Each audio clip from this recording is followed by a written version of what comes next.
Welcome to Sweeter Than Honey. Today's daily devotion is from Psalm 10. Let's get started. I will remind you of some introductory things that I said from Psalm 9. First of all, originally these may have been seen together. Psalm 9 and 10, especially in the Latin Vulgate and in the Septuagint, they are used together. Each stanza, or most of the stanzas, begin with a new Hebrew letter. It is an imperfect acrostic. Not all the letters are represented. Some of them are out of order, but it's there, and definitely the device that the writer was using. And so keep those things in mind. But from Psalm 9 to Psalm 10, there is a difference in tone. In Psalm 10, there is a controlling question that is offered in verse 1. That controlling question is, "Why, O Lord, do you stand far away? Why do you hide yourself in times of trouble?" And we feel that way sometimes. Lord, I'm going through this difficult time. Maybe it's a time that the whole world is going through, like COVID-19. Maybe it is cancer or loss of a job or the destruction of your marriage or something that you're experiencing privately. Whatever it is, you're thinking, Lord, where are you? Why aren't you here helping me? Why aren't you part of this with me? I thought you would be here all the time. And so that's the controlling question that comes out and guides all of what you're going to read in Psalm 10. In Psalm 10, he goes on in verses 2 through 11. You see the arrogance of the wicked. Notice the arrogance of the wicked here in verses 2 through 11. In arrogance, the wicked hotly pursue the poor. Let them be caught in the schemes that they have devised. For the wicked boasts of the desires of his soul, and the one greedy for gain curses and renounces the Lord. In the pride of his face, the wicked does not seek him. All his thoughts are, there is no God. His ways prosper at all times. At least that's how it seems. Your judgments are on high, out of his sight. That is, he's so earthly minded, he sees no heavenly good.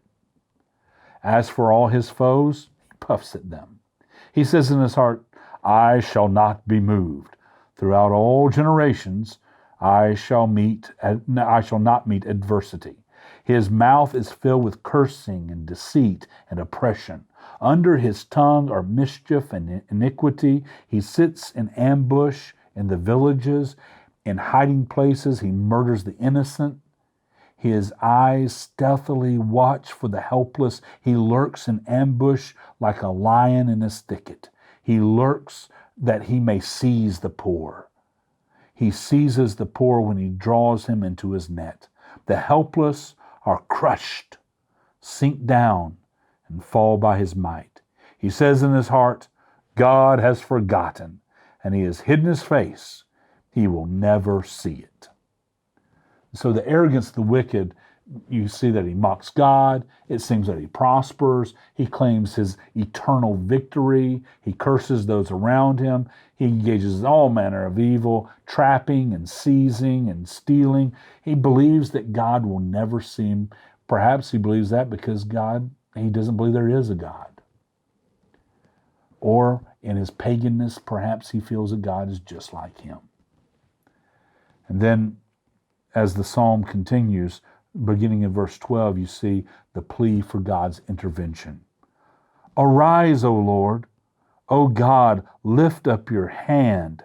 Forget not the afflicted. Why does the wicked renounce God and say in his heart, you will not call to account?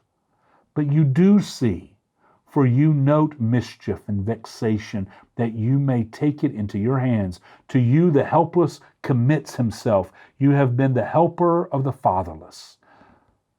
And here's one of those statements of the Psalms that you may want to make, but it's especially, you hear it in the Psalm where the psalmist prays for something bad to happen to his enemy.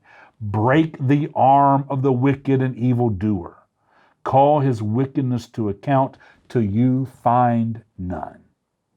And this prayer, this precatory prayer, looks for God to harm, to do justice, to show his judgment on the wicked. Verse 16 continues, the Lord is king forever and ever. The nations perish from his land. O Lord, you hear the desire of the afflicted, and you strengthen their heart. You will incline your ear to do justice to the fatherless and the oppressed, so that the man who is of the earth may strike terror no more. Well, as the writer sees this, he realizes God does see what's going on. And God is actually, indeed, the helper of the needy. It might tell us where we need to be in society. Some of us are needy, and if we're not the needy, we need to be the helper of the needy, because that is what our God does. As he proclaims the kingship of the Lord, he speaks the fact that he will judge the wicked, hear the afflicted, and do justice to the fatherless and the oppressed.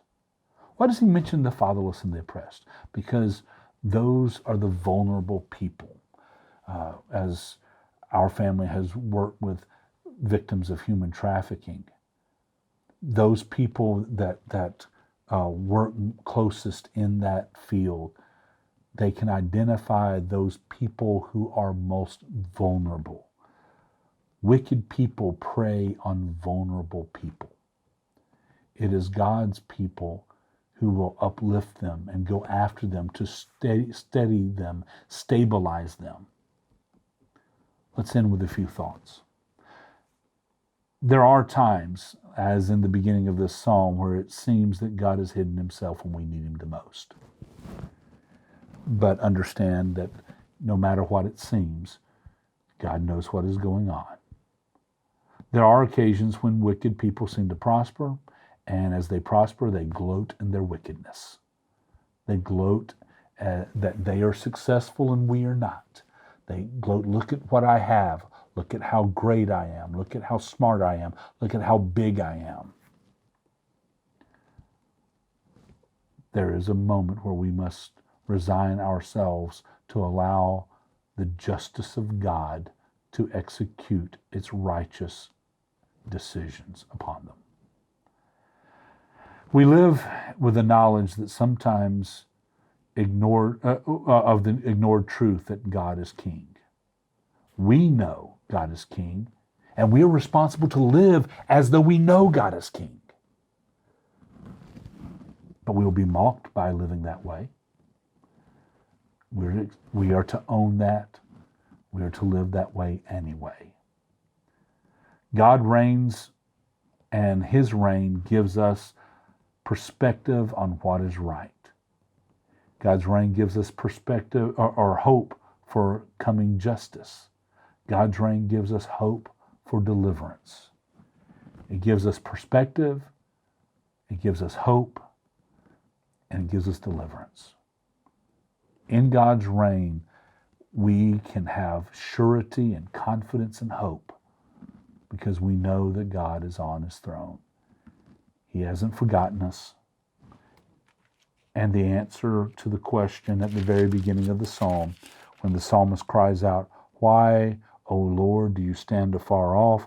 Why do you hide yourself in times of trouble?" God is not hiding. God is on his throne. And we must know that and live with the certainty of that knowledge. May God bless you and keep you and cause his face to shine upon you and give you peace. We know these things are true because this is the Word of God.